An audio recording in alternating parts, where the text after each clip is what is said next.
درب رحمت درب رضا عجب راز رمضان د مؤمنانو ستر وقار ستر اعزاز رمضان ستر وقار ستر اعزاز رمضان درب رحمت درب رضا عجب راز رمضان.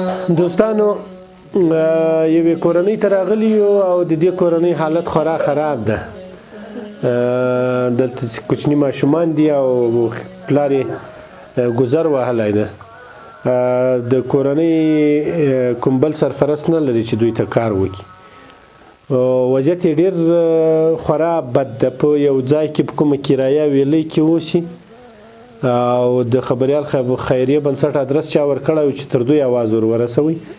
موږ راغلو چې تر څو یې احوال واخلو د اولادونو. دغه د مشر زوی د کاکا که نه؟ څه نومېږي؟ سپین ګل. نور ورونه څه شی نه لرې؟ خالد دا دوه دي؟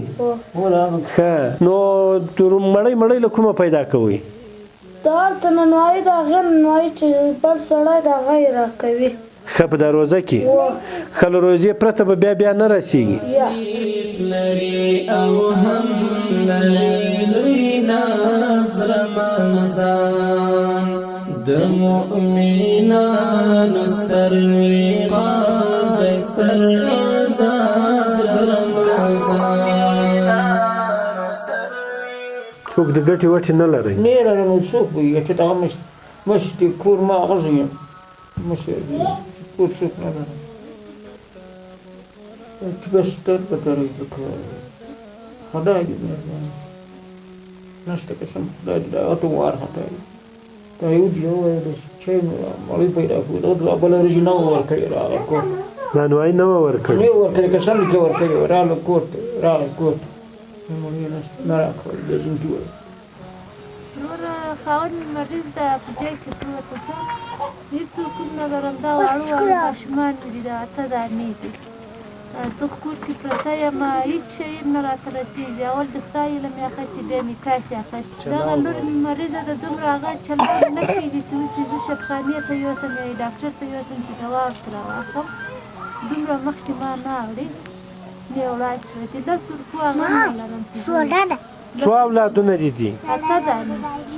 اته اولاده دي او خاوند یې ګذر والی په جای کې پروت دی. تر اوسه جماعتونه ته وایي دا ډوډۍ بیا راټولوله. اوس چې دی مریض دی بیا بل چې هغه ورسره کړی وي ننوایي ته اوس دا یو روزه مړۍ ورکوي چې دوی ګزاره کوي. ښه یو چا ورته ویلي دي چې دا په روزه کې دوی ته مړۍ ورکوي. د جومات خادمې به یې کړه. جماعت خادمې دا د ماشوم سترګې خوږېږي. اوس یې د علاج پیسې نشته.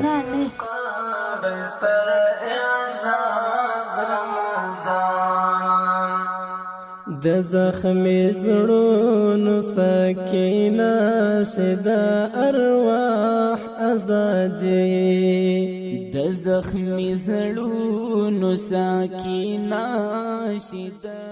دوستانو د دغه کورنۍ حالت مو ولیدو په لنډو باندې. یو څه اندازه مواد مو ورته راوړو. خوراکي مواد دي او دغه تقریبا د دوی به یو میاشت یو نیمه میاشت تر 2 میاشتو پورې بس. خو دا کورنۍ کې دا ماشومان ټول خوراک کوي.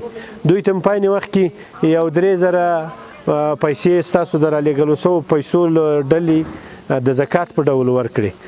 کوچنیان مریضان دي د هغو تداوي به ورباندې وکړي او په عین وخت کې به هڅه وکړو چې د اختر د جامو د دې څه لپاره مې یو څوک ورته راپیدا کړو چې کومک ورسره وکړي. ځکه دوی باندې اختر را روان ده. د نورو خلکو په څېر به اختر لمانځي. خو لا هم ستاسو مرستې ته اړتیا لري. د کورنۍ وضعیت ډېر خراب ده. خدای دې وکړي چې همکاري ورسره وکړي. ډېره مننه. عجب راز رمضان د مؤمنانو ستر وقار ستر